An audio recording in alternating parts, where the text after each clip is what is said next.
தமிழ் மக்களுக்கு வணக்கம். Vibe with Stalin கேள்விப்பட்டிருக்கோம். நம்ம ஆக்சுவலி இப்போ வைப் வித் ஷாலின் அப்படின்னு சொல்லிட்டு நம்மளுடைய ஷாலின் மரிய லாரன்ஸ் அவர்கள் நம்மளுடைய ஸ்டுடியோக்கு வந்திருக்காங்க. அவங்ககிட்டயே பேசுவோம். அவங்களும் காரி துப்பட்டோம், எல்லாரும் காரி துப்பட்டோம், சரியா? அதனால ஷாலின் மேம் சொல்லுங்க, இந்த வைப் வித் ஸ்டாலின் இதை என்ன நினைக்கிறீங்க? இல்லை, ஆக்சுவலாக வந்து ஸ்டாலினுக்கு வந்து ஒரு நான் ஃபீல் பண்ணுறேன். ஸ்டாலினுக்கு வந்து அவர் ரொம்ப அன்லக்கி அப்படின்னு தான் நான் ஃபீல் பண்ணுறேன். ஏன்னா அவர் வந்து அவங்க அப்பா இருக்கும்பொழுது நாம அன்லக்கி மேம் அவர் முதலமைச்சராக வச்சுக்கிறதுக்கு. சொல்லுங்க. இல்லை, வாழ்க்கையில் வந்து நிறைய பேர் நம்ம யோசிப்போம்ல, நம்ம டேலண்டடாக இருக்கிறோம்னா நம்ம அப்பா வந்து எப்போவுமே ஒரு பார் செட் பண்ணிடுவாங்க. ஒரு அப்பா வந்து ஒரு பெரிய சுச்சுவேஷனில் இருக்கும்போது பிள்ளைகிட்ட நிறைய எக்ஸ்பெக்டேஷன் இருக்கும். பட் அதில் எதுவுமே இல்லாத போது அவருக்கு ஒரு கஷ்டம் இருக்கும். அது ஒன்று, இன்செக்யூர் ஃபீலிங்ஸ் மாதிரி. ரெண்டாவது என்னன்னா வந்து ஸ்டாலின் இருக்கும் பொழுதே ஸ்டாலினை மழுங்கடிச்சு உதயநிதியை மட்டுமே இன்பநிதியே கொண்டு வராங்க இல்லையா? ஸ்டாலினை மழுங்கடிச்சு ஸ்டாலின் ஷேடோக்குள்ளே போட்டு உதயநிதியும் இன்பநிதியுமே வந்து இப்போ இருக்க போலீஸ்காரர்கள் வரைக்கும் அவங்களுக்கு தான் சர்வீஸ் பண்ணிட்டு ப்ரொமோட் பண்ணுறாங்க அப்படிங்கிற ஒரு இடம் இருக்குல்ல. அப்போ ஸ்டாலினுக்கு அது மனசு கஷ்டமாக இருக்குது. ஸோ அப்பப்போ இந்த பிஆர் வச்சு வாங்க நம்ம வந்து ஏதாவது பாட்டு டான்ஸு அடுத்து டான்ஸ் ஆட போகிறாங்க பண்ணா பரவாயில்ல மேடம், எப்பவுமே பண்ணா என்ன சொல்றது இல்லை ஜோக்ஸப்பா.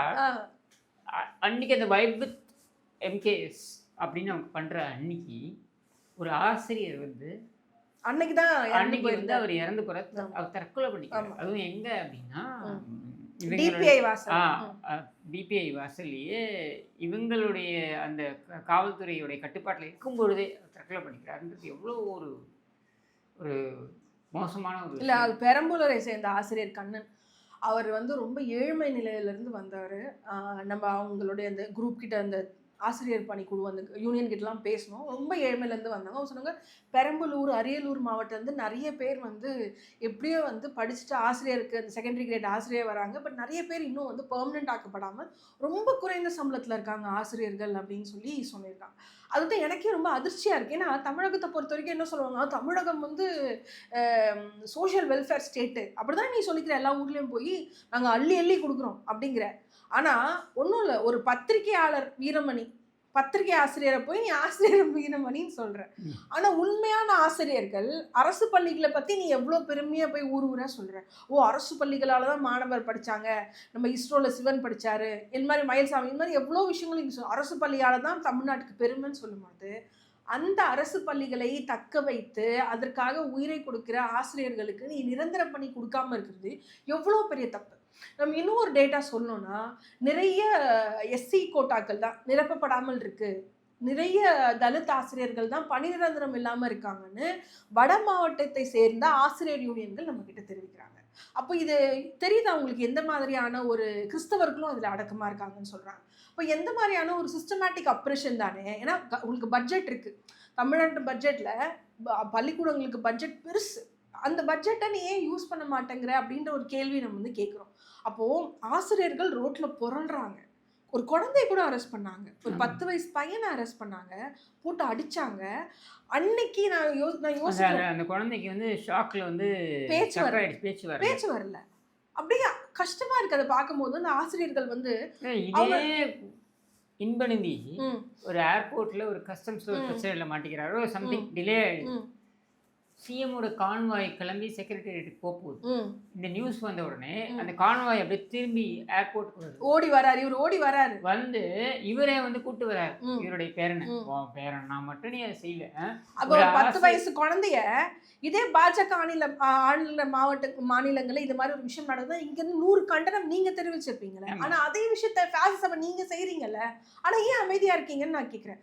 இது அரசாங்கம் செய்யறது மட்டும் இல்ல, இலக்கியவாதிகள், அப்புறம் அந்த அறிஞர்கள்னு சொல்லக்கூடிய ஆட்கள், இந்த முற்போக்காளர்கள் எல்லாருமே வாய மூட்டிட்டு இருந்தாங்க இந்த ஆசிரியர்கள் விஷயத்துல. நான் பார்த்தேன் ஆசிரியர் உமா மகேஸ்வரின்னு ஒருத்தவங்க, நிறைய அந்த அவங்க ஞாபகம் இருக்கு அவங்களுக்கு தெரியல, உமா மகேஸ்வரியை வந்து வேலையை விட்டு தூக்குனவங்க தான் இவங்க. உமா மகேஸ்வரி தமிழ்நாடு வந்து புதிய கல்விக் கொள்கையை திணிச்சிட்டு இருக்கு, சென்ட்ரல் கவர்மெண்ட்னு சொல்லலை, தமிழ்நாடு அரசே திணிச்சிட்டு இருக்குன்னு உமா மகேஸ்வரி சொல்லி உமா மகேஸ்வரி போராட்டம் செஞ்சதுனால அவங்க வேலையை விட்டு அவங்க சஸ்பெண்ட் செய்யப்பட்டாங்க. இது நடந்ததும் இதே மாநிலம் ஸ்டாலின் அரசு கீழே தான். என்னைக்காவது ஜெயலலிதா கீழே நம்ம இது மாதிரி கேள்விப்பட்டிருப்போமா? வேற எந்த அரசு கீழே எடப்பாடி கீழே நம்ம கேள்விப்பட்டிருப்போமா? இல்லை. ஸ்டாலின் சரி, ஒரு பக்கம் போராட்டம் நடக்குது. நீ போராட்டம் நான் பார்த்துட்டேன். ஸ்டாலின் எந்த போராட்ட குழுவுமே வந்து சந்திக்கல. துப்புரவு தொழிலாளர்கள் வந்து ஆகஸ்ட் மாதம் ஃபுல்லாக இருந்தாங்க, அவங்கள வந்து சந்திக்கல. அதுக்கப்புறம் நர்சஸ் போன மாதம் இல்லையா, நர்ஸுங்க சார் கோவிடில் நீங்கள் என்ன பண்ணீங்க? எல்லாருக்கும் வேலை கொடுத்துட்டு உங்களெல்லாம் முக்கிய பணி இல்லையா, முன்கள பணியாளர்கள் உங்களுக்கெல்லாம் நாங்கள் வந்து சம்பளம் கொடுக்குறோன்னு சொல்லிட்டு இன்றைக்கி ஒரு நர்ஸ் சொல்கிறாங்க, மேம் நான் ப்ரெக்னெண்ட்டாக இருக்கேன், நான் ஜிஹெச்சில் இருக்கேன், நான் டெம்பரரி ஸ்டாஃப், நான் ப்ரெக்னெண்ட்டாக இருக்கேன், ஆனால் எனக்கு மெட்டர்னிட்டி பெனிஃபிட் இல்லை, எனக்கு லீவ் இல்லை, நான் எங்கள் வேலைக்கு வந்து தான் ஆகணும், இப்போ நாளைக்கு நான் குழந்தை பெற்றுக்க போனால் எனக்கு லாஸ் ஆஃப் பே அப்படின்னு அந்த நர்ஸ் சொல்கிறாங்க. இப்போ இது எவ்வளோ பெரிய விஷயம். இப்போ அவங்களாம் என்ன நினச்சிருப்பாங்க, டிஎம்கே கவர்மெண்ட் வந்து நம்மளை பணி நிரந்தரம் செய்யும், ஆனால் செய்யலை. ஒரு பக்கம் இதெல்லாம் எசென்ஷியல் சர்வீஸ் சார். ஒரு பக்கம் சானிடேஷன் ஒர்க்கர்ஸ், ஒரு பக்கம் நர்ஸ், ஒரு பக்கம் ஆசிரியர்கள். இதை விட இந்தியா ஃபுல்லாக எந்த மாநிலத்தில் இந்த 3 குரூப் சண்டை போட்டுட்டு இருக்கு சொல்லுங்க? தமிழகத்தில் மட்டும்தான் இந்த 3 குரூப் வந்து ப்ரொட்டஸ்ட் பண்ணிட்டு இருக்காங்க. அப்போ அந்த அளவுக்கு அவங்க வாழ்க்கை தரத்தை நீங்கள் மோசமாக வச்சுருக்கீங்க. நீங்கள் இடஒதுக்கீடுன்னு சொல்கிறீங்கல்ல, நீங்கள் பண்ண இந்த ஒவ்வொரு விஷயமும் என்ன சொல்லுதுன்னா, இடஒதுக்கீடு மேலே உங்களுக்கு எந்த இதுவும் கிடையாது டிஎம்கேக்கு. ஏன்னா இவங்களுக்குலாம் அரசு பணி நிரந்தரமாக்கப்பட்டா நீ இடஒதுக்கீடை அமல்படுத்தணும். கரெக்டில்? அந்த இடஒதுக்கீடு பேக்லாக் இருக்குன்னு சொல்கிறோம். நாங்கள் ஏன் எல்லாரும் சொல்கிறோம் பேக்லாக் இருக்குன்னா, நீ பேக்லாகை ஃபில் பண்ண மாட்டேற. அப்போது தமிழக அரசு இடஒதுக்கீட்டுக்கு எதிரான அரசு. திமுக அரசு இடஒதுக்கீடு எதிரான அரசு. ஏன்னா அவங்களுக்கு இடஒதுக்கீடு வேணும்னா நிரந்தர பணி நீ எப்போ அவங்களுக்கு கொடுத்துருப்ப, கோட்டா பேசிஸில் நீ கொடுக்கல இல்லையா? அப்போ நீ எப்படி சமூக நீதி ஆட்சின்னு போய் சொல்லலாம்? அப்போது இவ்வளோ ஆர்ப்பாட்டங்கள் நடந்துட்டுருக்கு. நீ பாட்டு வந்து அன்றைக்கி ஒரு ஆசிரியர் தற்கொலை பண்ணி செத்து போயிட்டார் சார். நீங்கள் ஒரு வீட்டுக்கு தானே போயிருக்கணும். அதை விட்டு நீங்கள் வந்து வைப் வித் எம்கேஎஸ், அதை விட்டு வைப் வித் எம்கேஎஸ்ன்னு நீங்கள் மேக்கப் எல்லாம் போட்டு உட்காந்துட்டு பாட்டு பாடிக்கிட்டு எல்லாரும் வச்சுட்டு ஜமா சேர்க்கறதுன்னு சொல்லுவாங்க. ஜமா சேர்த்துட்டு ஜாலியாக இருக்கிறது. எனக்கு கஷ்டமாக இருக்குது. அன்றைக்கி அந்த 4 மனுஷன் செத்து போனது. நீ எல்லாரும் ஜமா சேர்த்துட்டு பாட்டு பாடிட்டு இருக்கீங்களே, உங்களுக்கு கொஞ்சமாவது ஒரு ஷேம் இருக்கான்னு தான் கேட்க முடியும். உங்களுக்கு ஹியூமனிட்டி. நான் தான் அன்றைக்கி எழுதியிருந்தேன், Stalin is the most unkind chief minister the state has seen. அதாவது கருணையற்ற முதல்வர். நான் இவ்வளோ பேர் நான் பார்த்துருக்கேன். ஆனால் இந்த மாதிரி ஒரு மோசமான முதல்வர், மனசில் ஈரம் இல்லாத முதல்வர் ஸ்டாலின் தான். நிறைய பேர் சொல்கிறாங்க அவர் பொம்மையாச்சு. பொம்மையெல்லாம் இல்லை சார். அவர் தெரியுது என்ன நடக்குதுன்னு ஸ்டாலினுக்கு தெரியுது. But he is behaving like a dictator. He is behaving like a fascist. அவர் என்னன்னா கண்டுக்கல.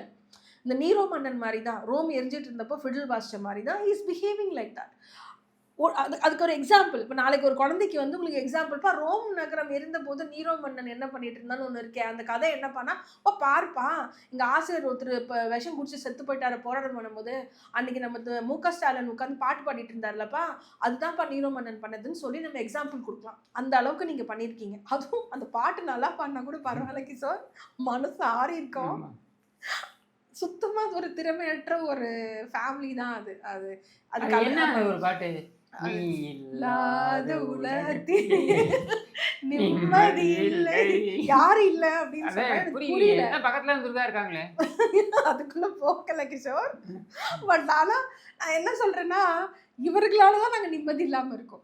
அதில் கலைஞர் எழுதின ஒரு முக்கியமான பாட்டு ஒன்று இருக்கு. காகித ஓடம் கடலை மீது போவது போலே. ஆமா, மூவரும் போவோம். நம்ம ஸ்டாலின், துர்கா, ஆமா, உதவாநிதி, அவங்க நல்லா இருக்காங்க. தமிழக மக்கள் தான் காகித ஓடம் மாதிரி போயிட்டு இருக்கோம். நம்மளுடைய வாழ்க்கை தான் நிலை இல்லாம காகித ஓடம் மாதிரி ஆயிடுச்சு. ஆனா இவர் உட்கார்ந்துட்டு ஐஐடி போறது, அங்கே ஒரு ஃபோட்டோ ஷூட்டு, அப்புறம் சைக்கிள் ஓட்ட போகிறது, அங்கே ஒரு ஃபோட்டோ ஷூட்டுக்காகவே வாழ்கிற ஒரு சானிடரி ஒர்க்கர்ஸ் பட்டினி கிடையாது. பார்த்தீங்களா? உரி அடிச்சாரு, வரை தானே உரி அடிச்சாரு. அந்த பொங்கலுக்கு உரி அடிச்சது அது ரொம்ப ஜாலியா. கண்ணை மூடிட்டு வேற அடிக்கிறேன். கண்ணை திறந்தாலே அடிக்க மாட்டேன் ஒழுங்கா, இல்ல கண்ணை மூட்டு வேற நீ அடிச்சு அப்படி கிழிச்சிட போறீங்க. Most meme worthy CM of தமிழ்நாடுனா ஸ்டாலின் தான். எதுக்கு முதலிடம்னா மீம் மெட்டீரியல் முதலமைச்சர் அப்படின்னா இதையெல்லாம் அவர் பெருமையா வேற நினைக்கிறாரு. அதுதான் எனக்கு புரியல. ஏன்னா மிக முக்கியமான சட்டங்களை கொண்டு வந்த தமிழகம் இது, சரியா? பிற்படுத்தப்பட்டோர் இடஒதுக்கீட்டிலேருந்து 18+1 ஜெயலலிதா கொண்டு வந்த எஸ்சிஎஸ்டி இடஒதுக்கீடு எக்ஸ்ட்ரா கொண்டு வந்ததுலேருந்து, காமராஜர் கொண்டு வந்தது, கஞ்சி போட்டுட்டு இருந்தாங்க. இதில் களி போட்டுட்டு இருந்தாங்க, கோதுமை ராகி களி போட்டுட்டு இருந்தாங்க சத்துணவில். அது அரிசியாக மாத்துறாரு காமராஜர். எம்ஜிஆர் வந்து அதை நியூட்ரிஷனாக மாத்துறாரு. சாம்பார், பருப்பு, பயிறு, முட்டை அப்படி போடுறாரு. ஓகேயா? ஜெயலலிதா வந்து பால் இல்லையா? இப்படிதான் மாத்துறாங்க. கருணாநிதி வந்து 2 முட்டை போட்டார், ஒத்துக்கணும். ஆனால் இது இவ்வளோ அழகான சட்டங்கள், இவ்வளோ அழகான வெல்ஃபேர் இருந்த ஒரு மாநிலத்தில் உரியடிக்கிறதெல்லாம் ஒரு பெருமை, பாட்டு பாடுறது ஒரு பெருமை, இல்லை வாக்கிங் போகிறது ஒரு பெருமைன்னா அந்த என்ராம் வேற ஃபோட்டோ எடுக்கிறாரு. என்ராம் வந்து ஒரு மிக முக்கிய பத்திரிகையாளர்னு சொல்லுவாங்க ஒரு காலத்தில். அவரை இப்படி எடுக்கிறேன் அப்படி எடுக்கிறேன்னு ஃபோட்டோ எடுத்து என்ராம். இல்லை நான் என்ன இல்லை, why are you doing this எனக்கு புரியல. நம்ம லெட் தம் ஈட் கேக்குன்னு சொல்லுவாங்களா யாரு பிரான்ஸ்ல, பிரெஞ்சு ரெவல்யூஷன், மேரி ஆண்டனெட்னு சொல்லிட்டு இவங்க ஜெயலலிதா விமர்சனம் பண்ணிட்டு இருந்தாங்க. ஆனா ஜெயலலிதா மேரி ஆண்டனெட் இல்லை, ஜெயலலிதா கடைசி வரை உயிரோடு இருந்த வரைக்கும் தேர்ந்தெடுத்துக்கப்பட்டவங்களா இருந்தாங்க, அரசால மக்களுக்காக செய்கிறவங்களா இருந்தாங்க. ஆனால் ஸ்டாலின் தான் மேரி ஆண்டனெட் மாதிரி இருக்காரு. அவர் தான் சுகபோக வாழ்க்கையில் தன்னை தானே இன்வால்வ் பண்ணிக்கிட்டு அங்கே மக்கள் கஷ்டப்படுறதை பற்றி கவலைப்படாமல் மதுரைக்கு போகிறாரா, மதுரை சுற்றி இருக்க சேரி பகுதியில் பச்சை கலர் துணி போட்டு மறைக்கிறாங்க. அதுக்கப்புறம் சென்னையில் இருக்கிற எல்லாரையும் தூக்கி கண்ணகி நகரில் போட்டிங்க. யாருக்கும் ஓட்டுரிமை, எஸ்ஐஆரில் பல பேர் போயிருக்காங்களே, அது நீங்கள் கண்ணகி நகரில் தூக்கி போட்டவங்களுக்கு தான் பாதி பேருக்கு அங்கே ஓட்டு இல்லை. அது காரணம் ஸ்டாலின் தானே? அது காரணம் நீங்கள் மத்திய அரசுன்னு சொல்வீங்களா? அவங்ககிட்ட டாக்குமெண்ட்டே இல்லைல்ல. இப்போ இது மாதிரியான விஷயங்கள்லாம் நடந்துட்டு இருக்கு. நீ வந்து சென்னை சங்கமம் வைக்கிறது fashion show sir, fashion show. அது தமிழச்சி எம்பி கண்ணகி நகர், பெரும்பாக்கம், செம்மஞ்சேரி, அதான் நான் சொல்றேன். கண்ணகி நகர், பெரும்பாக்கம் இதுல முக்கியமான தொகுதி சென்னை சவுத்து. அங்கே இருக்கிற மனிதர்கள் வந்து இங்கேருந்து 40 கிலோமீட்டர் ஸ்கூலுக்கு வந்துட்டு போகிறாங்க. ஒரு பர்த் சர்டிஃபிகேட் கிடையாது, டெத் சர்டிஃபிகேட் வாங்கினா 40 கிலோமீட்டர் வரணும். அவங்களுக்கு வந்து ஆரம்ப சுகாதார நிலையங்கள் அங்கே சரி கிடையாது, போலீஸ் ஸ்டேஷன் அங்கே சரி கிடையாது. அதுக்கப்புறம் அவங்க இங்கே தான் குழந்தை பத்துக்கு கோஷா ஆஸ்பத்திரி, எக்மோர் ஆஸ்பத்திரி. அந்த பெண்கள் படுற கஷ்டம் கொஞ்சம் நஞ்சல சார், குழந்தைங்க சொல்கிறேன், அவ்வளோ கஷ்டப்படுறாங்க. இங்கே பள்ளிக்கு வந்துட்டு போகிறவங்க இருக்காங்க, வாழ்க்கையை தொலைச்சவங்க அங்கே இருக்காங்க. இங்கேருந்து கண்ணகி நகரில் திமுக அரசு மக்களை தூக்கி போடுறதுனால அங்கேயே குழந்தை திருமணம், அப்புறம் ட்ரக்ஸு புழங்குது சார். அங்கே ட்ரக்ஸு புழங்குது கண்ணகி நகர். அப்போ நான் என்ன கேட்குறேன், அதெல்லாம் பற்றி என்னைக்காவது தமிழச்சி கவலைப்பட்டிருக்காங்களா? அதை பற்றி பேசியிருக்காங்களா? எதுவுமே இல்லை. அதிகமான உங்களுக்கு ஒரு விஷயம் தெரியுமா? அதிகமான மாற்றுத்திறனாளிகள் இருக்காங்க பெரும்பாக்கத்தில். அங்கே ஒரு ஸ்கூல் இருக்குது, அந்த மாற்றுத்திறனாளிகள் நடக்கிறதுக்கு ரேம்ப் இல்லைன்னு சொல்லி நம்ம பசங்கள்லாம் சேர்ந்து போராடி இந்த அம்மா கிட்ட இதெல்லாம் கொடுத்து ஒரு 3 வருஷம் ஆகுது. இன்னும் அந்த மாற்றுத்திறனாளி குழந்தைகள் போகிறதுக்கான ரேம்ப் இன்னும் போடலை. இந்த அம்மா.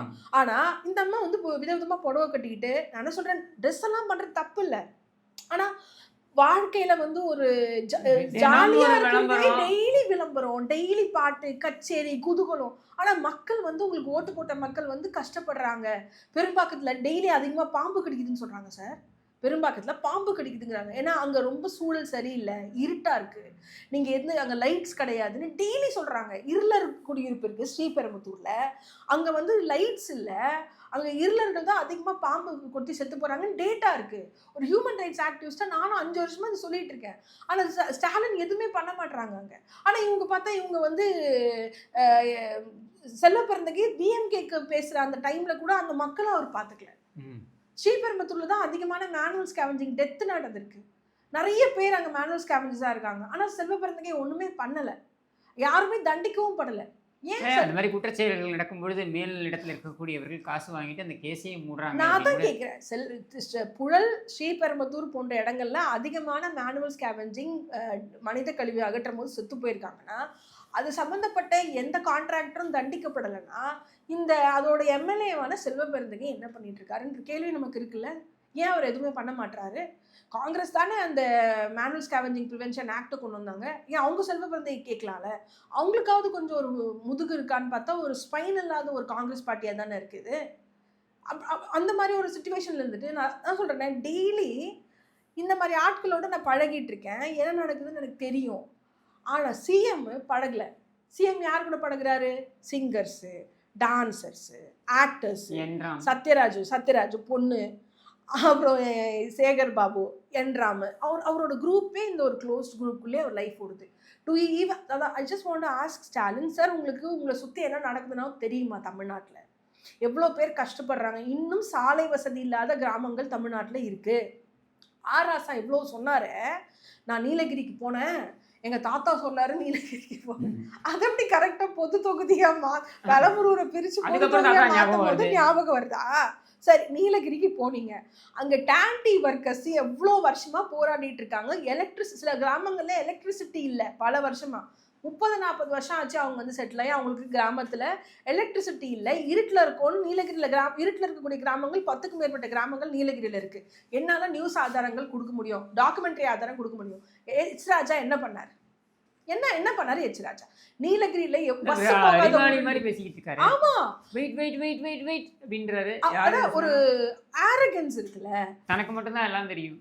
இல்ல, வாயிலனா நாய் தூக்கிட்டு போயிடும்னு சொல்லுவாங்கல்ல, அந்த மாதிரி வாய் மட்டும்தான் ஒரு மூலத்தனம். தவிர அவரால் ஒரு தீர்வு ஒரு சமூகத்துக்கு காணவே முடியாது. தலித் சமூகத்தை விட்டுருங்க, பொது சமூகத்துக்கே ஆராசா ஒன்றும் பண்ணதில்லை. திருமா வந்து தலித் சமூகத்துக்கும் ஒன்றும் பண்ணதில்லை, அவர் பொது சமூகத்துக்கும் எதுவும் பண்ணதில்லை, எந்த சமூகத்துக்கும் அவங்க பண்ணதில்லை. அவங்க வெறும் ஸ்டாலினின் குடும்பத்திற்காக மட்டும்தான் வாழ்ந்துகிட்டு இருக்காங்க. அது மட்டும் தான் நடந்துட்டு இருக்கு.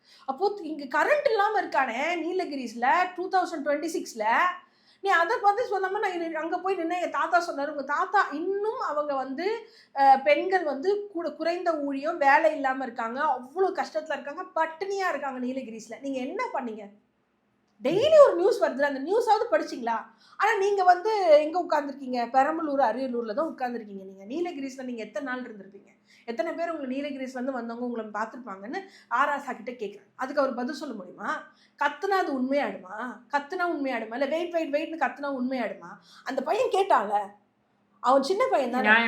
வேங்க வயலுக்கு போனியே, மணிப்பூரை பத்தி பேசினியே, வேங்க வயலுக்கு போனியான்னு கேட்டா, ஆமா, ஒரு மனிதன் கொல்லப்படுவது எவ்வளோ மோசமான விஷயமோ அதே போன்ற மோசமான விஷயம் தான் ஜாதியும். உனக்கு தானே தெரிஞ்சிருக்கணும். அப்போ நான் குடிக்கிற தண்ணீரை மருந்து மலத்தை கலந்து அத்தனை பேர் அங்கே குழந்தைங்க அட்மிட் ஆகி போச்சே, அப்போ உனக்கு மனசு குத்தி இருக்க வேணாம்? தனி தொகுதி எம்எல்ஏ கூட விடு, ஒரு மனுஷனா உனக்கு மதி குத்தணும். என்னப்பா, ஆமாப்பா, சாரிப்பா, போகலப்பான்னு தானே சொல்லணும். அதை விட்டுட்டு அதையும் கத்துறாப்புல. அதெல்லாம் அது பெரிய விஷயமா? அப்போ எதுதான் உங்களுக்கு பெரிய விஷயம்? எதுதான் உங்களுக்கு பெரிய விஷயம்? ஒன்றும் இல்லை, உதயநிதிக்கு ஒரு கொசு கடிச்சா கூட இவங்கெல்லாம் போராட்டம் பண்றாங்க. கரெக்டா? என்னைக்கும் ஒரு நாள் செத்து போன பெரியாரை யாராவது சொல்லிட்டா கூட அப்படியே அழுது புடிஞ்ச ரோட்ல ஓடுறாங்க, விமர்சனம் பண்ணிட்டா. ஆனா ஒரு ஹோல் வில்லேஜ் வேங்கை வயல்ல ஒரு மழைக்கால தண்ணி குடிச்சிருக்குன்னா உனக்கு ஒன்றும் பாதிக்கலன்னா நீ என்ன மனுஷன்? அப்ப நீ என்ன மனுஷனா பார்க்கல, என்னவா பார்க்குற? Am I so lower than your level of being a human? Am I less of a human? I'm asking Mr. Raja. Sir, am I less of a human? அப்போ எல்லா ஜாதி பிரச்சனையுமே பிரச்சனை தான் சார். நீ இன்னைக்கு என்ன சொல்ற? தமிழ்நாடு இப்படி இருக்கு, தமிழ்நாடு அப்படி இருக்கு. என்ன தமிழ்நாடு? கலைஞர் குடும்பம் மட்டும்தான் வளர்ந்துருக்கு. ஒரு பெரிய ஃபேமிலி ட்ரீ போடுறான். இவங்களுக்கு சொந்தம், அவங்களுக்கு சொந்தம், அவர் படம் தயாரிக்கிறாரு, இவர் இந்த ஃபேக்ட்ரி நடத்திட்டு இருக்காரு, இவங்க க்ரீம் கடை வச்சிருக்காங்க, இவங்க அது வச்சிருக்காங்கன்னு தான் நடக்குது. நாங்க எங்க இருக்கோம்?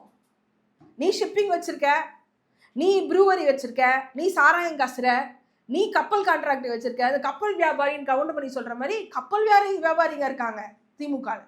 ஆனா மனிதர்கள் இங்க சாப்பாட்டுக்கு இல்லாம கஷ்டப்படுறோம்ல. பொங்கல் பணம் எல்லாருக்கும் போச்சா தெரியுமா உங்களுக்கு? எத்தனை இடத்துல பொங்கல் பணம் கொடுக்கலான்னு அதை மானிட்டர் பண்ணீங்களா நீங்க? இப்போ 1000 ரூபாய் வந்து எத்தனை பேருக்கு போயிட்டு இருக்கு? இந்த பொங்கலுக்கு ஊருக்கு போனவங்க எல்லாம் திரும்பி வராங்க, 7000 ரூபாய் வரைக்கும் திருப்பி கொடுத்துருக்காங்க. உங்களால அதை கண்ட்ரோல் பண்ண முடிஞ்சுதா? ஆம்னி பேருந்த 7000 ரூபாய் வரைக்கும் சார். நேத்து நைட்டு அரசு பேருந்து சேலத்துக்கிட்ட எரிஞ்சிருக்கு சார். அரசு பேருந்து மட்டுமே இந்த 3 மாசத்துல 10க்கும் மேற்பட்ட விபத்து நடந்திருக்கு. என்ன பண்ணிட்டு இருக்கீங்க நீங்க? அரசு பேருந்துல எவன் போவான்? பணக்காரன் போவானா? ஏழை மக்கள் தான் அரசு பேருந்து ஏன் இப்படி போகுது? அப்போ அதோட கிரேட் என்ன பண்ணீங்க? அப்போ ஒரு ஜேர்னலிஸ்ட் சொன்ன மாதிரி டயர் வாங்குறதுல ஊழல் பண்ணிருக்கீங்க அரசு பேருந்துக்குன்னு சொன்னார். அது உண்மைதானே நீங்க பண்ணது? அப்போ ஏன் சிவசங்கர் அதை பத்தி பேச மாட்டாரு? டிஆர்பி ராஜா வெள்ளை பேப்பர்னு எடுத்து காட்டுறாப்லையே, என்னைக்காவது ஒரு ஒயிட் பேப்பர் இந்த டிபார்ட்மெண்ட்ல இந்த இதுல நாங்கள் இந்த மினிஸ்ட்ரியில பண்ணியிருக்கோம் உங்களால காட்ட முடியுமா? எதுவுமே காட்ட முடியல. இவ்வளோ எக்ஸ்ப்ளாய்டேஷன் இருக்கு. But Stalin is having fun time. தினமும் ஃபன் டைம், தினமும் முதலமைச்சரை குஷிப்படுத்துவதும். அந்த வார்த்தை வைப் வித் ஸ்டாலின். என்னது வைப் பண்றது? why would I even vibe with you யார்? who are you to vibe with me? you be kind with me. நீ எனக்கான உரிமையை கொடு, மனித உரிமையை இது பண்ணு. நீ எனக்கு, நான் இப்போ கூட என்னோட புக்கில் எழுதியிருக்கல, தலித் பெண் தலைவர்களுக்கு சேர் இல்லாமல் இருக்குன்னு, சேரை கொடு அவங்களுக்கு. தமிழக விழிக்கண் கூட்டம் விஜிலன்ஸ் கமிட்டி எவ்ரி 6 months நடக்கணும், நடக்கல. 2 தடவை நடத்திருக்கீங்க 5 வருஷத்துல. அதுல எதுவுமே சரியா பண்ண. அந்த விழிக்கண் கமிட்டிக்கு சேர்மன் இந்த SCST கமிஷனோட விழிக்கண் POAயோட விஜிலன்ஸ் கமிட்டி சேர்மன் ஸ்டாலின் முதலமைச்சர். என்ன பண்ணீங்க நீங்க? நான் கேட்குறேன், என்ன பண்ணீங்க நீங்க? ஒன்றும் பண்ணல. எனக்கு மனித உரிமையே இங்க கிடையாது, இங்க எனக்கு சோறு கிடையாது, நான் இங்க கஷ்டப்பட்டுட்டு இருக்கேன். என்னோட சமூகம் எல்லாம் என் சொந்தக்காரங்களாம் தொலைஞ்சு போயிட்டாங்க சார். நான் வடச்சென்னை சார், என் சொந்தக்காரங்களே இல்லை. நீ குடும்பமா பொங்கல் கொண்டாடுறிய, எனக்கு என் குடும்பமே இல்லையே. என் வம்சா வழியே பெரும்பாக்கம், செம்மஞ்சேரி, ஒரு ஊர்ல இருக்காங்களே, எங்க போனாங்க? பாதி பேர் தொலைஞ்சு போயிட்டாங்களே. மறுகுடியமைப்பு பண்ணி என்னோட சொந்தக்காரங்க எல்லாம் தொலைஞ்சு போயிட்டாங்க. நீ மட்டும் குடும்பமா நின்றுட்டு இருக்கிய. அப்ப நாங்களாம் யார்? படத்தை ப்ரமோட் பண்றீங்க. ஒரு விஷயம் நடக்குது, ஒரு பெரிய போராட்டம் நடந்துட்டு இருக்கு, நர்ஸ் எல்லாம் உழுந்து ரோட்ல புரள்றாங்க சார். ஒரு நர்ஸ் சொன்னாங்க தெரியுமா, பேண்ட் கூட போட விடாம எங்களை கூட்டு வந்தாங்க, சுடிதார் பேண்ட். அதெல்லாம் எவ்வளவு பெரிய விஷயமா இருக்கும். அவ்வளவு விஷயம் நடந்துட்டு இருக்கு, நீங்க வைப் பண்ணிட்டு இருக்கீங்க. நீங்க என்ன நடக்கிறீங்க? இதெல்லாம் பார்த்து நாங்க அப்படியே சிரிச்சுக்கிட்டே போகணுமா? தமிழர்கள் சுரணையற்றவர்களாக இருக்கணுமா? கேள்வி கேட்க வேண்டிய கட்சிகளே சிலது கேள்வி கேட்காம இருக்குல்ல இப்போ.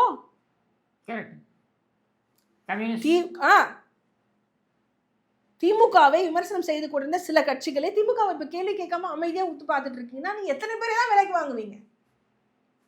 கம்யூனிஸ்ட் எல்லாம் ஏழைகளுக்காக பாடுபடுறவங்க 3 யூனியன் சண்டை போட்டுட்டு இருக்கு, ரோட்ல புரண்டுட்டு இருக்கு, DPI வாசல்ல, தலைமை செயலகம் வாசல்ல அரெஸ்ட் பண்றாங்க. கூவத்துல இறங்கி துப்புரவு பண்ணி இறந்துட்டாரு சார். 4 பேர் 2 மாசத்துல 4 பேர் செத்து போயிட்டாங்க. கூவத்துல இறங்கி அன்னைக்கு நைட் ஒருத்தர் செத்துட்டார். நீ என்ன பண்ண? அன்னைக்கு ஒரு வருத்தம் தெரிவிச்சு ஒரு போஸ்ட், ஒரு பதிவு, அந்த குடும்பத்தை போய் பார்த்துக்கணும்ல. திடீர்னு வராங்க, திடீர்னு நீலம் வாழ்கன்னு சொல்றாரு சேகர் பாபு. ஜியோ வரல. சேகர் பாபு ஊராட்சி துறை அமைச்சர் கிடையாது, ஊரக வளர்ச்சித்துறை அமைச்சர் நேரு. அப்படியே நம்ம அந்த மனிதர்களுக்கு நீங்க வேலை கொடுக்குறீங்கன்னா கூட, நிரந்தர பணி கொடுக்குறீங்கன்னா அதுக்கு ஜீவோ கொடுக்கணும். அந்த ஜீவோ எங்க? அதை நேரு தானே சொல்லணும். சேகர் பாபு திடீர்னு அவுட் ஆஃப் த ஃபோக்கஸ்ல வராரு, அவர் பாட்டு சொல்றாரு, உடனே போராட்டம் முடிக்கிறாங்க. கேட்டா பழையபடி அவங்க வேலையில இருப்பாங்க, ஆனா கான்ட்ராக்ட் வேலையிலே இருப்பாங்கண்ணா. அப்ப எதுக்கு அதை செய்யணும்? எனக்கு புரிய. அப்போ நீலம் வாழ்கன்னு சொல்லிட்டு, ரஞ்சித் வாழ்கன்னு சொல்லிட்டு நீங்க தலித் மக்களை கொலை பண்ணிட்டு இருந்தா நாங்க அப்படியே அமைதியா போயிடணுமா? something is not adding up.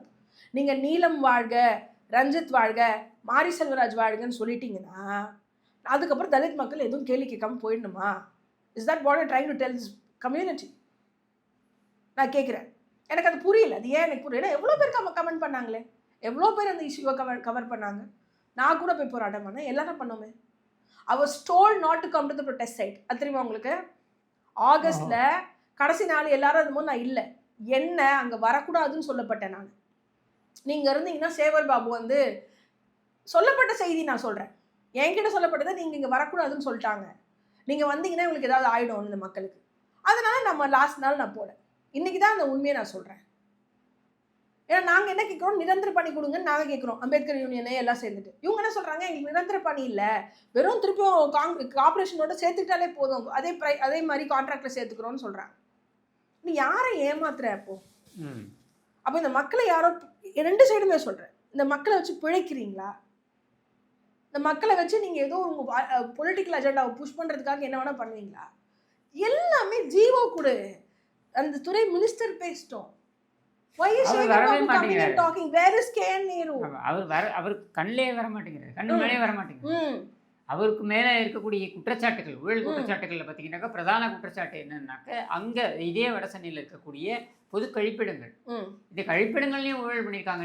கிட்டத்தட்ட 800 கோடி ரூபாய். ஆமாம், 600 ரூபாய் நினைக்கிறேன் ஒரு நாள் கிளீன் பண்ணக்கூடிய ஒரு இது கழிப்பிடம். நீங்கள் அதை அந்த மக்களுக்கு கொடுத்தீங்கன்னா நாங்கள் மகிழ்ச்சி அடை, உள்ளபடியே மகிழ்ச்சி. ஆமாம், நீ கொடுத்தியா? அதுலேயும் திருடுற. கான்ட்ராக்ட் தான் சார் வாழ்றான். எல்லாமே பிரைவேட் கான்ட்ராக்ட், எல்லா பிரைவேட் கான்ட்ராக்டும் வாழ்ந்துட்டு இருக்கான். எந்த பிரைவேட் கான்ட்ராக்டரும் எந்த துப்புரவு பணி பிரச்சனையிலையும் இது வரைக்கும் தமிழ்நாடு முழுக்க தண்டிக்கப்படவில்லை. அவங்க மேலே ஒரு FIR கூட ஃபைல் பண்ணல. இதுதான் நடந்திருக்கு. திருநெல்வேலியில் சானிட்டரி ஒர்க்கர்ஸுக்கு EPF பணம், அந்த பணம் கூட பிரச்சனையாக இருக்குது. ராம்கான்னு நினைக்கிறேன், அதில் இன்னொரு தனியார் நிறுவனத்துக்கு கொடுத்து அவன் ஏமாத்திட்டா இவங்களை. அது ஒரு ப்ரொட்டஸ்ட் போயிட்டு இருக்கு, மதுரையில் ஒரு ப்ரொட்டஸ்ட் போயிட்டு இருக்கு. நீங்க வெறும் சென்னை தான் இங்க ஃபோக்கஸ் பண்றாங்க. இன்னொன்னு என்ன தெரியுமா, நியூஸ் எதுவுமே வெளியே வருது இல்ல, பாதி நியூஸை வந்து சப்ரஸ் பண்ணிடுறாங்க. நியூஸ் ஸ்கில் ஆயிடுது. நம்மள மாதிரி ஆட்கள் தான் அந்த நியூஸுங்களை வெளியே கொண்டு வரும். இண்டிபெண்ட் இதை தவிர நிறைய ஊடகங்கள் பேசுறதே இல்லை. கரெக்டா? நான் சப்போர்ட் பண்ண, நான் வந்து இவங்கெல்லாம் ஆங்கிலத்தில் இருக்காங்க, இவங்கெல்லாம் இந்த இஷ்யூஸை பேசுறாங்க நினைச்ச ஆங்கில ஊடகங்களே பேச மாட்டாங்கல்ல, எல்லாரும் அமைதிட்டாங்கல்ல. இதை விட ஒரு பெரிய சர்வாதிகாரம் என்ன இருக்க முடியும்? நீ எமர்ஜென்சி ஊடக இருட்டடிப்புன்றிய, இதை விட ஊடகத்தில் நியூஸை கில் பண்றிய, இதை விட என்ன இருக்க முடியும்? எவ்வளோ நியூஸ்? அப்போ இவ்வளோ ரேப்ஸே இந்த வாரம் ரேப் இருக்குது, 2-3 வந்துடுச்சு. முதல்வரோட மீட்டிங்ல பாதுகாப்புக்கு வந்த பெண் அதிகாரிய, முதல்வருடைய கூட்டத்துக்கு வந்த பெண் அதிகாரிய அவன் இதுல வந்து வச்சு கழிப்பறையிலயோ படம் எடுக்கிறாங்க அப்படின்னா இன்னைக்கு அதிகாரி செஞ்சிருக்காரு. இன்னைக்கு என்ன முதல்வருக்கு என்ன சொல்றாரு? இதான் நீங்க பெண்களுக்கு கொடுக்குற மரியாதையா? இதான் நீங்க பெண்களுக்கு கொடுக்குற மரியாதையா? நான் கேட்கிறேன். இதுவரையில் எதுவும் பெருசா நடவடிக்கை எடுத்த மாதிரி இல்லை. அதுதான் இன்னைக்கு யாருமே அமைதியா இருக்காங்க பாருங்க. எந்த உத்தமனும், நான் பெரியாரிஸ்ட், சமூக நீதி, மானமும் அறிவும் மனிதருக்கு அழகுன்னு சொல்ற எந்த மானஸ்தனும் இதை பேச மாட்டேங்கிறான். இதை பேச அவனுக்கு டைம் இல்லை. அவனுக்கு இந்த கட்டற்ற பாலியல் சுதந்திரத்தில் இருக்கக்கூடிய இன்ட்ரெஸ்ட் இருக்குல்ல, அதுதான் இருக்கு. திமுக, ஏன்னா திமுக இவங்களெல்லாம் ஃப்ரீயா விடுதில்லை. It's very liberal party. So they are also very liberal about. Liberal for whom? Liberal for whom? Not liberal with only these kind of people.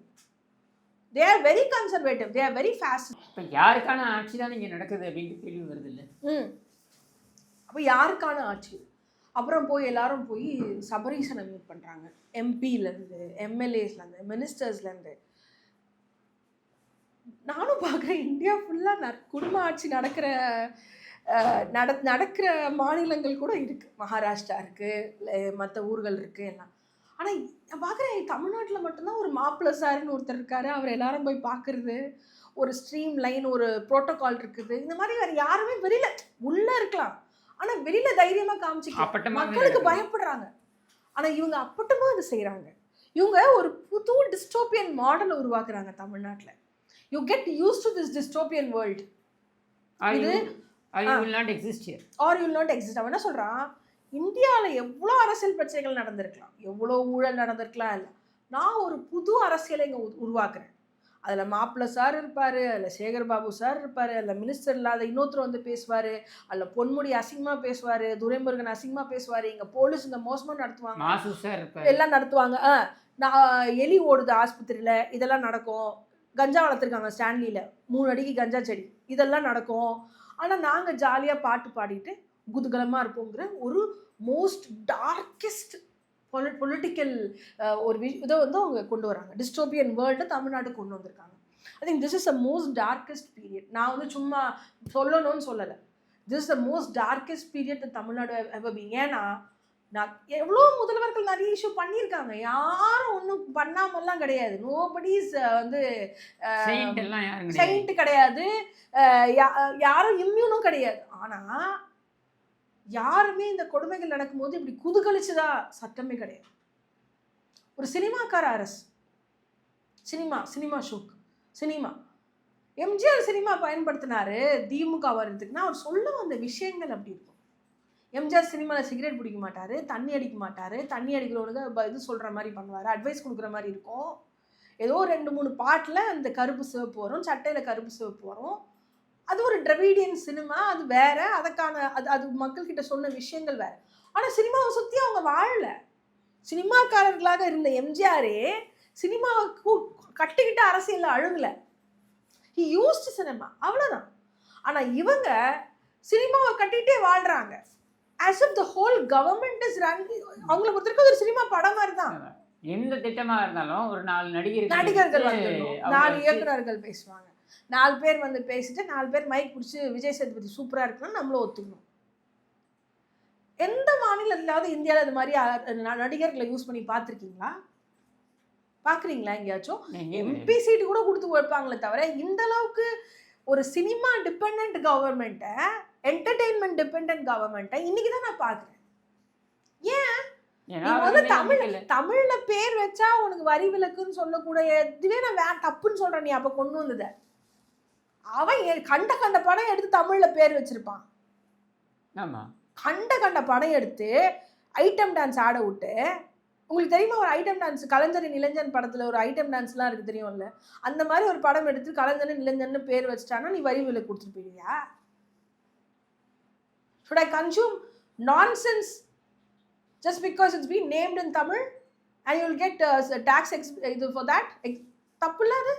அதையும் நம்ம கேள்வி கேட்டிருக்கணும்ல சார். 2009ல் அங்கே நீங்கள் சொல்கிறீங்களே கருணாநிதி மட்டும் நான் விதிவிலக்கா?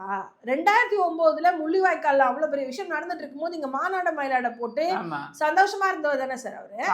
பாராட்டு விழா பாஸ் தலைவனுக்குன்னு எல்லாரும் ரோட்ல ஆடினது தானே.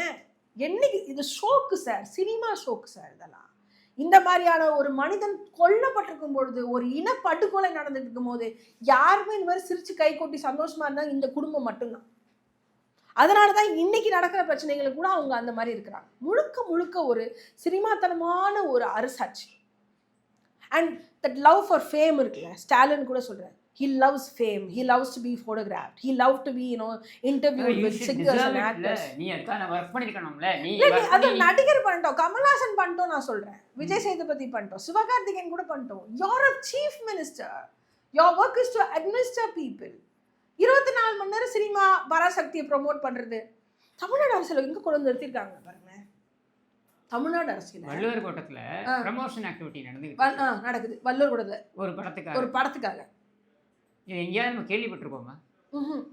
இது வரைக்கும் நான் அந்த மாதிரி கேள்விப்பட்டிருக்கேன். எத்தனையோ படங்கள் அரசாங்கத்துக்கு ஆதரவாக வந்த காலகட்டங்கள் இருக்கு, எங்கேயுமே இந்த மாதிரி செய்யலையே. ஆனால் இந்த மாதிரி நான் செய்வேன், என்னை யாரும் கேள்வி கேட்க முடியாது அப்படின்ற ஒரு போலீஸ்காரங்க டிக்கெட் கொடுத்தாங்களே, ஹெல்மெட் போட்டு வர பராசக்தி டிக்கெட். ஆமா, இவ்வளோ அசிங்கமான ஒரு விஷயம். அது ஃபைன் போடுற மாதிரி தண்டனை போல இருக்குது. ஹெல்மெட் போடாம வந்தவங்களுக்கு கொடுத்துருக்கலாம், போய் பாரு பார்த்து. ஹெல்மெட் போட்டு வந்தவங்க ஏன் தண்டிக்கிறீங்க? இல்ல நீ அதுவே ஆக்சுவலா நம்ம அதுவே பேசணும். காங்கிரஸை கூட்டணியில வச்சுட்டு எவனாவது ஒருத்தர் காங்கிரஸ்க்கு எதிராக பணம் எடுக்கிறான்னா அந்த குடும்பம் எப்படிப்பட்ட ஒரு குழப்பவாதி குடும்பமா இருக்குன்னு நம்ம யோசிப்போம்ல. நம்ம என்ன சொல்றோம், ஐயோ கலைஞரா அவர் மிகப்பெரிய ராஜதந்திரி, இப்படி வரைக்கும் அப்படித்தானே சொன்னோம். கருணாநிதினா அவர் ராஜதந்திரம்ப்பா, அவரெல்லாம் பயங்கரமா பாலிடிக்ஸ் பண்ணுவாரு. எவனாவது காங்கிரஸை கூட்டணியில வச்சு அடுத்த 3 மாசத்துல எலெக்ஷன் வச்சு செல்ஃப் கோல் அடிக்கிற மாதிரி இப்படி ஒரு படம் எடுப்பாங்களா சொல்லுங்க? அதுவும் சுதா கோங்கரா, தெலுங்கு பிராமின், அது அவங்களே சொல்லிக்கிறாங்க பெருமையா. ஏன்னா உங்களுக்கு அந்த வேலிடேஷன் வேணும். தெலுங்கு பிராமின்றவங்க திராவிடன், ஆமா. அப்போ தமிழ் பிராமின்றவங்க ஆரியன். இவங்க லாஜிக்கே எனக்கு புரிய மாட்டேங்குது. தெலுங்கு இஸ் தேர் மதர் டங்ல, அதனால பிராமினா இருந்தா அவங்க தெலுங்கு பிராமின், எப்படின்னா தமிழ் பிராமின்னா அவங்க ஆரிய வந்தேரி. நான் கேக்குறேன், அப்படி இந்த ஒரு மாசத்துல ஏதாவது ஒரு மிகப்பெரிய அரசியல் இஷ்யூக்கு, ஒரு சமூக இஷ்யூக்கு கொடுக்கக்கூடிய எனர்ஜி ஹைப்பை மக்களை ஒரு படத்துக்கு கொடுக்க வச்சுட்டாங்க பராசக்திக்கு. இன்ஃபேக்ட் ஜனநாயகனுக்கு கூட அந்த ஹைப் கிடைக்கல. ஜனநாயகனுக்கு மேல கூட இவ்வளவு விவாதம் நடக்கல, டு பி ஹானஸ்ட். ஆமா, அது மேலே கூட அந்த விவாதம் நடக்கல. நான் கூட என்ன விஜய் இப்போ போய் படம் எடுத்துட்டு இருக்காரு, இதெல்லாம் பண்ணுறாரு ஆனால் அப்படின்னு நினச்சேன். ஆனால் அது மேலே கூட இதெல்லாம் நடக்கல. ஆனால் அந்த பராசக்தி மேலே அவ்வளோ விஷயம் நடந்துச்சு. அந்த இவ்வளோ விவாதங்களும் முக்கியமான இந்த மக்கள் பிரச்சனைகள்லாம் பேசணும்ல, இதுலேருந்து நம்மளை டிஸ்ட்ராக்ட் பண்ணி டீவியேட் பண்ணதான் இந்த பராசக்தி உதவிச்சு. ஒரு படத்தை எடுத்தா இவர்கள் 4.25 ஆண்டுகள் செய்த நீதி எல்லாத்தையுமே வந்து அப்படியே மறந்துடுவோம் அப்படின்னு நினைக்கிற அந்த எகத்தாளம் இருக்கு பாருங்க, அந்த ஒரு ஆணவம் இருக்கு. நீ படம் எடுக்க போனா படம் எடுக்க போ, அரசியலுக்கு நீ வராத. மற்றவனை சொல்ற நீ சினிமா, நீ கூத்தாடி. திருமாவளவன் சொல்ல சினிமாவில் இருக்கவங்களாம் அரசியலுக்கு வர ஆசைப்படலாமான்னு. இங்க ஒரு குடும்பமே சினிமா பைத்தியத்துல மூழ்கி இருக்கேன். சினிமா மோகம். ஆமா, சினிமா மோகம் சார், அது ஒரு வெறி. It will destroy lives. இவங்க வேணா அதை பணம் பண்ணுவாங்க, இவங்களுக்கு அதுக்குள்ள ஒரு மோகம் இருக்கு, இவங்களுக்கு அதுக்குள்ள ஒரு பெரிய பிடிப்பு இருக்கு இந்த கேலி கூத்துலலாம். ஆனால் இது மனிதர்கள் மேலே அவங்களுக்கு இது கொஞ்சம் கொஞ்சமாக இருக்கக்கூடிய கரிசனையெல்லாம் போயிட்டு இருக்கு பாருங்க. இவங்க அப்படியே டிஸ்டன்ட் ஆகிட்டே போகிறாங்க. அந்த ஷோக்குன்னு ஏன் சொல்கிறேன்னா அந்த வார்த்தைக்கு ஒரு இது இருக்குது. அது எதை பற்றியும் கவலைப்படாது. அது வெறும் அந்த தன்னைத்தானே வந்து ப்ரொஜெக்ட் பண்ணிக்கிறது, கேலி கூத்து பாட்டு கொண்டாட்டம்னு இருக்குது. அது என்ன பண்ணுன்னா மனிதர்களுடைய மற்ற விஷயத்துலலாம் அது ஃபோக்கஸ் பண்ணாது. நீ இவ்வளோ சொல்கிறிய பெரியார்னு, பெரியார் சினிமா பற்றி என்ன சொல்லியிருக்காரு தெரியுமா? சினிமாவை தான் ஒரு காரி துப்பியே இருக்காரு. இன்னைக்கு நீ சொல்ற பெரியார் சொன்ன எல்லாத்துக்கும் ஆப்போசிட்டா தானே நீ ஒரு ஆட்சி நடத்திட்டு இருக்க. கண்டிப்பா. Have you seen Ambedkar or Periyar or any leaders support cinema like this? Never. Because it's a huge distraction. ஒரு நல்ல புத்தகம் இருக்குல்ல, ஒரு நல்ல நூல் இருக்குல்ல, அது அழகா அது சொல்லக்கூடிய அது ஒரு 100 படத்துக்கான கருத்தை அது சொல்லிட்டு போயிடும். நீ பராசக்தின்னு ஒரு படம் எடுத்து அதுல ஒரு பாட்டை வச்சு, அது ஹீரோயினும் தெலுங்கு ஹீரோயின். இவர் தெலுங்கு கத்துக்கிறாராம். இங்க தமிழ் எவ்வளோ பேர் தமிழ் படிச்சுட்டு எம்ஏ படிச்சுட்டு இந்த ராம் சொல்ற மாதிரி எவ்வளோ பேர் தமிழ் படிச்சுட்டு இங்க வந்து பணி இல்லாம வேலை இல்லாம பிழைப்பு இல்லாம இருக்காங்க. எத்தனையோ தமிழறிஞர்கள் குடும்பங்கள், தமிழுக்கு சேவை செய்த தமிழறிஞர்கள் குடும்பங்கள் என்ன பண்ணிட்டு இருக்காங்க. நடராஜன் குடும்பத்துக்கு நீ என்ன பண்ண? நடராஜன் ஒரு தலித் பட்டியலின சமூகத்தை சேர்ந்தவர். முதல்ல செத்தவர், உயிர் கொடுத்தவர் நடராஜன் தான். நீ தாளமுத்து நடராஜன் போட்ட, நடராஜன் அதுக்கப்புறம் தான் தாளமுத்து வந்து, நடராஜன் தாளமுத்து வந்திருக்கணும். நீ தாளமுத்து நடராஜன் போட்ட. நான் அது முதல் புக்லேயே 2018 கேள்வி கேட்டேன். ஆனா நடராஜனோட நினைவிடம் கூட சரியா இல்லாம இருந்துச்சு ஒரு வருஷம் முன்னாடி. சப்வேக்கு பேர் வச்சுட்டாங்கல்ல. சப்வேக்கு பேர் வச்ச போதுமா? நடராஜன் குடும்பம் ஹிந்தி மொழிபோர் தியாகிகளுக்கான பென்ஷன் திட்டத்தை கொண்டு வந்தது யார் சொல்லுங்க? அது கொண்டு வந்தா அதை அமல்படுத்தினது எம்ஜிஆர். தமிழ் பல பேர்கள் தமிழ் பல பேரா வரணும்னு சொன்னது MGR. I might be wrong with the pension, but Tamil பலகைகள் பேர் வரணும்னு லா கொண்டு வந்தது எம்ஜிஆர். நீங்க இவ்வளோ சொல்றீங்க, நீங்க தமிழுக்கு இவ்வளோ பண்ணேன், தமிழுக்கு இவ்வளோ பண்ணேன்னு. I think MGR has done more to Tamil than you people, but he's never boasted about it. அவர் பெருமை அவர் தானே கொண்டு வந்தாரு. செம்மொழி மாநாடுல இருந்து எல்லாமே அவர் தானே கொண்டு வந்தாரு.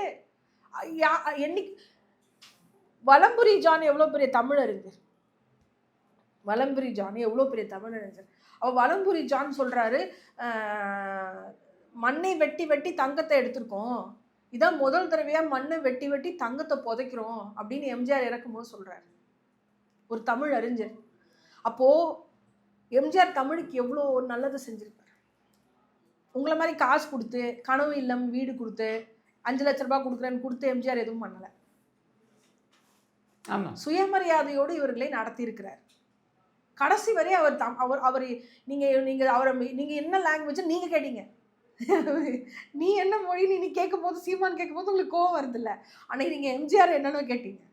ஆனால் எம்ஜிஆர் கடைசி வரைக்கும் ஒரு தமிழனாக தானே இருந்து செத்து போயிருக்காரு. இந்த தமிழ் மண்ணுக்காக தானே செஞ்சுருக்காரு. அவர் எந்த குடும்பத்தையாவது வளர்த்து விட்டாரா? எங்கேயாவது எம்ஜிஆர் குடும்பம் வளர்ந்துரு எங்கேயாவது இருக்குன்னு பார்த்துருக்கீங்களா? அப்போ எம்ஜிஆர் வந்து இவங்க அவருடைய பேச்சு அது குண்டடிப்பட்டு அவருடைய பேச்சை வந்து நீங்கள் நக்கல் நையாண்டி பண்ணா, ஊமை நாட்டை ஆளலாமான்னு கூட கேட்டாங்க, கேள்வியெல்லாம் கேட்டாங்க. ஆனா அவங்க அதை புரிஞ்சிக்கல. அவர் ஒரு மாற்றுத்திறனாளியாகத்தான் வந்து அவருடைய அதேதான் அந்த அந்த அந்த குண்டடி சம்பவத்திற்கு அப்புறம் அவர் ஒரு மாற்றுத்திறனாளி. அவர் நினைச்சிருந்தா கிட்டத்தட்ட ஐ திங்க் ஏர்லி 70s தான் இந்த குண்டடி படிச்சு அவர் டப்பிங் வச்சுட்டு அவர் ஓட்டிருக்கலாம்ல. ஆனால் அவர் ஏன் அந்த தமிழை என்னோட இந்த மாற்றுத்திறனாளியாக இருக்கேன், பேச முடியல, இருந்தாலும் அந்த தமிழை நான் தான் உச்சரிப்பேன்னு ஒரு மனுஷன் சொல்கிறாங்க. அதுதான் அந்த மொழி மேலே இருக்கக்கூடிய பற்று. இன்ஃபேக்ட் இன்னைக்கு வரைக்கும் நீங்கள் அதை கிண்டல் பண்ணிட்டு தானே இருந்தீங்க. இன்னைக்கு வரைக்கும் நீங்கள் எம்ஜிஆருடைய உச்சரிப்பை கிண்டல் பண்ணீங்க. நீங்கள் அவ்வளோ நல்லவர்களாக இருந்தால் ஒரு மாற்றுத்திறனாளி, தொண்டையில் குண்டடிப்பட்ட ஒரு மனிதன் வலியை பொருட்படுத்தாமல் கடைசி வரைக்கும் தமிழில் பேசி கொண்டிருந்தார், முழங்கி கொண்டிருந்தார், திமுகக்காக தன்னுடைய குரலையே கொடுத்தவர் எம்ஜிஆர் இருந்தானே நீங்கள் இருப்பீங்க. எங்கள் தங்கம் பணம் எதுக்கு இந்த அப்போ தானே சுட்டாங்க, எங்கள் தங்கம் படம் சுட்டாங்களே, அப்போ முரசொலி தானே அந்த படத்தை இவர் எடுத்தார், செல்வம். அந்த பணத்தை கருணாநிதிக்கு தானே கொடுத்தாரு எம்ஜிஆர், முரசொலி மாறன். அந்த பணத்தை கொடுத்தாருல்ல, யாருக்கு கொடுத்தாரு? கருணாநிதிக்கு தானே கொடுத்தாரு, கடனில் இருக்காருன்னு எம்ஜிஆர். ஆனால் அந்த எம்ஜிஆர் தானே சார் தமிழுக்காக வாழ்ந்தவர். நீ தமிழ் நீ சொன்னாலும் அந்த மனிதன் தானே செஞ்சிருக்கான். அது மட்டும் இல்லை, தமிழ் மொழி போராளிகள் நிறைய பேர் இருக்காங்க. நீ என்னமோ தமிழ் வந்து திமுகல இருந்தோ பெரியார்ல இருந்தோ தொடங்கின மாதிரி பேசுகிற, தப்பு இல்லையா? 27 போராட்டம் நடக்குதுன்னு நான் சொல்கிறேன். நடராஜன் செத்துருக்காரு, ஸ்டூடெண்ட் மூவ்மெண்ட்டாக இருந்திருக்கு. ஸ்டூடெண்ட் செத்து தான் நீ வந்து அப்ராப்ரியேட் பண்ணியிருக்க மூவ்மெண்ட்டை. அந்த ஸ்டூடெண்ட்ஸை நீங்கள் நினைவு கொண்டீங்களா, பேசுனீங்களா? இப்போ தான் ஒருத்தரை பற்றியும் பேசுறீங்க லைட்டாக அந்த படம் எடுத்ததுனால. அந்த மாணவர்களுடைய குடும்பம் என்ன ஆச்சு? ஆனால் வெறும் ஸ்கூலுக்கு போனவன் இன்பநிதி, அவன்கிட்ட பார்த்தீங்கன்னா 2.5 கோடி ரூபாய் காரு, தமிழ்னு பேசி. சத்தியவாணி முத்துவோ ஐ திங்க் ப்ரெக்னெண்ட்டாக இருந்தபோது போனாங்களா இல்லை கையில் குழந்தையோட போனாங்களான்னு தெரியல ஜெயிலுக்கு. அவங்க ஜெயிலில் இருந்தாங்க மொழி போராட்டத்தில். சத்யவாணி குடும்பம் இப்போ என்னாச்சு? என்ன பண்ண குடும்பத்தை? அன்னைக்கு மீனாம்பாள் சிவராஜ் லீட் பண்ணாங்க ப்ரொட்டஸ்ட்டை. அவங்க பெரியார் பேசாத போது அவங்க ப்ரொட்டஸ்ட் லீட் பண்ணி பெரியாரை வர வைக்கிறாங்க பேசுறதுக்கு. மீனாம்பாள் சிவராஜ் பற்றிலாம் நீங்கள் பேசுறதே இல்லையே. ஏன்னா அவங்க பட்டியல் சமூகம்னா. அப்போ இவ்வளோ பூர்வக்குடி மக்கள் இந்த தமிழை நாங்கள் காப்பாற்றிருக்கோம். இவ்வளோ பூர்வக்குடி மக்கள் தமிழை காப்பாற்றிருக்கோம். ஆனால் உங்களால் முடிஞ்சது என்னன்னா, தமிழை பற்றி ஒரு படம் எடுக்கிறீங்க, அது டைரக்டர் வந்து தெலுங்கு. தெலுங்கு பிராமின். உங்களுக்கு தெலுங்கு பிராமின். உங்களுக்கு ஆட்களே கிடையாதா? நீங்கள் இவ்வளோ மாரி செல்வராஜ் வச்சிருக்கீங்கன்னு சொல்கிறீங்க. எவ்வளோ ரஞ்சித் இருக்காப்புல, வெற்றிமாறன் இருக்காப்புல, மேடையில் முழங்கக்கூடியவர்கள், தமிழ் தேசியம் பேசக்கூடியவர்கள். தமிழை பற்றியே தெரியாத ஒருத்தரை கூப்பிட்டு தமிழ் படம் எடுக்க வைக்கிறீங்க. What were you trying to do? What were you trying to do? Excellent. அதாவது நிறைய பாயிண்ட்ஸ் நீங்கள் கொடுத்துருக்கீங்க. I really thank you for taking time coming to the studio. இவ்வளவு விஷயங்களையும் உள்வாங்கி கொண்டு மக்கள் இன்னமும் இவர்களுக்கு வாக்களிப்பார்களா இந்த தேர்தலில் அப்படின்றத மக்களுடைய மனசாட்சிக்கே விட்டுடும். ஆமாம். பட் ஐ திங்க் மக்கள் விழிப்படைவாங்க. திமுக 2 தடவை வந்து தான் சரித்திரம் கிடையாது. 2027 திமுக வராது அப்படின்னு நம்ம நம்புவோம். வெறும் கவர்ச்சிக்கும் மயக்கத்துக்கும் மக்கள் வெறும் தோற்ற கவர்ச்சியை வச்சு இவங்களுக்கு ஓட்டு போட்டால் நல்லது அப்படிங்கிற இடத்துல இருந்து வடசென்னை மக்கள் விடுபடுவாங்க. விடுபடணும் அப்படிங்கிறது ஒரு ஆசை எனக்கு. நன்றி மேடம்.